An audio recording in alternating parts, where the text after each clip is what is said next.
Welcome to the Church Answers Podcast. My name is Thom Rainer, and I am going to tread carefully in the next 3 episodes. At least I hope I do. I'm going to do something that may seem a bit presumptuous, if not downright arrogant. I'm going to look at 3 of my books. Now, why am I doing this? Well, from a practical point of view, all 3 of these books, Simple Church, Autopsy of the Deceased Church, and I Am a Church Member, became #1 bestsellers. I mean, quite frankly, if somebody has a top 50 bestseller in the course of a lifetime, it's quite a deal. But for me to be able to have 3 #1s, well, I know I sound boastful, and I am definitely grateful. And I did get excited when they all hit #1, and I've been excited when books just hit the rankings, 25 or 15, whatever the case may be. And so when I said I want to talk about going down memory lane and looking at these 3 books, I don't want to just talk about what I've done. Obviously, I'm the author, but I want to talk about why the churches received these books as well as they did. So that's what I'm going to try to do. And I hope it's not all about me, but I hope you can begin to see some things that may help you as well. Okay. Church Answers Podcast is sponsored. No. We have a ministry partner. It's not just sponsorship.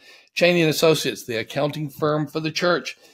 They've been helping 1,100 churches for over 21 years. They do a great job with their cloud-based software. They can do bookkeeping, payroll, taxes. Well, they're the accounting firm for the church. Obviously, they can do it all. So, having said that, I want to go into each of these 3 books. I want to tell you what I expected of them and then what happened when they hit #1. And as I give the why behind that, as I talk about why these books hit #1, I hope you will see that this is something that churches can pick up as well. Okay, first book I want to talk about is Simple Church. Simple Church was co-authored with Eric Geiger. Now, to call Eric the co-author is understating his role. He actually presented the research to me. He had done the work. In many ways, Eric was the genius behind Simple Church. Not in many ways. He is the genius behind Simple Church. And he is now the senior pastor of Mariners Church in California. And he's just an incredible leader. I've worked with him on Simple Church. He was on my executive team at Lifeway. And God has just blessed that young man. Well, he's young to me now, but that man's life incredibly.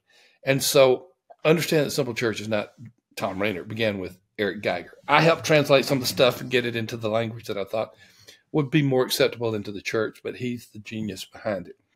It hit #1. Was I surprised? Not really. I've had a lot of doctoral students present information to me. He was one of those. Brad Wagner said, "Thom, you need to listen to this one." I said, "I'm so tired of listening to doctoral students tell me why their dissertation is going to be the best-selling book ever." But Eric presented the information to me, and I was just stunned at his research. I was taken aback by how much he had done to dig deeply into this. Now, why was this book so incredibly well received by church leaders? The name had a lot to do with it. And there's a little story behind the name Simple Church. The original name that Eric and I were using for Simple Church was the Process-Driven Church. Well, a guy by the name of Rick Warren had come out with a book called The Purpose-Driven Church. And not too long before we introduced this book, they were about 2 years apart. We knew that if we introduced Process-Driven Church after Purpose-Driven Church, it would look like there's a bit of emulation taking place. There was none. The theses are totally different of the 2 books, but they sound so much alike. Process-Driven Church, Purpose-Driven Church. So with the help of our editor, we finally settled on the name Simple Church.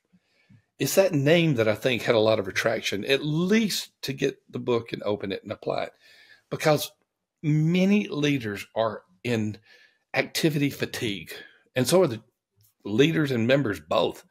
And they're just in activity fatigue. They're just so busy doing so many things. The idea of a church that is just simple, well, that appeals to them. But I knew that there was more to the book when Eric made his presentation, because it was not called Simple Church when he presented it to me. It's process-driven church. And I listened to it and I said, wow, that is going to resonate so well with the churches. Why? Because it gives a clear process of discipleship. Here's what you need to do to take someone through and help them to become that fully devoted follower of Christ through the ministry of the church. The simplicity part comes when you start eliminating those things that don't help them through it. That's why it's simplicity. But the main thing, it is a process to take people to become followers of Christ. I listened to that information. I looked at his data, and I found that he found that the healthiest churches were those that had a clearly stated process for their church members to grow as a disciple in Christ. That is why, no, I did not predict it would become a #1 seller, but I thought it would be well received. And indeed it was. And here's the thing that's happening. Today, it is making a comeback. It is more people are buying Simple Church today than they did many, many years ago.